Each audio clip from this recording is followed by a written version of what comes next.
अस्सलामुअलैकुम सामिन इकराम, amazing world में आपको खुश आमदीद कहते हैं और उम्मीद करते हैं कि आप बिल्कुल ठीक ठाक और खैर खैरियत से होंगे। सामिन इकराम, टेक्नोलॉजी का बादशाह जापान अपनी नित नई इजादात की वजह से पूरी दुनिया में अपना एक अलग मकाम रखता है और यही वजह है कि इस मुल्क की तमाम चीजें और कानून दूसरे मुल्कों के मुकाबले में अलग और अजीब होते हैं। आज की इस वीडियो में हम बताने जा रहे हैं आपको जापान के स्कूलों के कुछ अजीबो गरीब फैक्ट्स, जिन्हें सुनकर आप हैरान जरूर होंगे। लेकिन वीडियो शुरू करने से पहले तमाम दोस्तों से गुजारिश है कि हमारे चैनल को सब्सक्राइब करते हुए साथ मौजूद बेल आइकन को दबा दें ताकि आने वाली जो मजीद वीडियोस हैं आपको वक्तन फवक्तन मिलती रहें। तो सामने इकराम, गुफ्तगू का बाकायदा आगाज करते हैं और आपको बताते हैं जापानी लोग वक्त के बहुत पाबंद होते हैं। अगर कोई स्टूडेंट किसी वजह के बगैर छुट्टी करे या देर से स्कूल पहुंचे तो उसे सख्त सजाओं का सामना करना पड़ता है। जापान के स्कूलों में स्टूडेंट किसी भी हेयर स्टाइल के साथ स्कूल जा सकते हैं, लेकिन शर्त यह है कि स्टूडेंट के कानों के ऊपर के बाल नहीं आने चाहिए, क्योंकि वहाँ टीचर ये समझते हैं कि जिनके कानों के ऊपर बाल आते हैं उनके सुनने और समझने की कुव्वत खत्म हो जाती है। जबकि हेयर स्टाइल के मामले में लड़कियों को लड़कों से ज्यादा आसानी होती है, यानी वो जैसा चाहे हेयर स्टाइल कर सकती हैं। लेकिन सामने कराम, जापानी स्कूलों में लड़कियां मेकअप करके नहीं जा सकती और ना ही वो अपने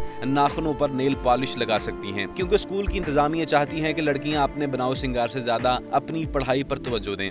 जापानी स्कूल में अगर कोई लड़का शरारत करता हुआ पकड़ा जाता है तो उसे लड़कियों की क्लास में 7 दिन के लिए बिठाया जाता है ताकि वो अपने किए पर शर्मिंदगी महसूस करे और दोबारा ऐसी शरारत ना करे। जापानी स्कूलों के बच्चों को दुनिया के सबसे खतरनाक और लड़ाई पसंद समझा जाता है सामने इकराम, क्योंकि जहाँ के स्कूलों में होने वाली लड़ाइयों की वजह से लड़के एक दूसरे का कत्ल कर देते हैं। जापान में स्कूलों की सफाई करने वाले मुलाजिम नहीं होते, क्योंकि वहाँ के क्लासरूम और टॉयलेट की सफाई टीचर और स्टूडेंट मिलकर करते हैं। जापान में लड़के लड़कियों को प्रपोज करने का तरीका भी बहुत अजीब है, यानी अगर किसी लड़के को किसी लड़की से प्यार हो जाए तो उस लड़की को खाली कागज देता है। अगर लड़की कागज लेते वक्त हंस दे तो ऐसा समझ लिया जाता है कि उस लड़की ने लड़के का प्रपोजल कबूल कर लिया है। अगर ऐसा ना हो तो वो लड़की टीचर को शिकायत भी नहीं कर सकती, क्योंकि कागज खाली होता है। अगर आप बचपन में अपने स्कूल में अपनी कुर्सी में अपने नाम के साथ लड़की का नाम लिखते होंगे, लेकिन जापान में अगर कोई स्टूडेंट ऐसा काम करते हुए पकड़ा जाता है तो उसके सर के तमाम बाल काट दिए जाते हैं और स्कूल से भी निकाला जा सकता है। जापान के स्कूलों में सेल्फ डिफेंस की क्लासेस भी होती हैं, जिसमें स्टूडेंट को सेल्फ डिफेंस के तरीके सिखाए जाते हैं। जापान में अगर कोई टीचर स्कूल ना आ सके तो क्लास का एक बच्चा बाकी क्लास को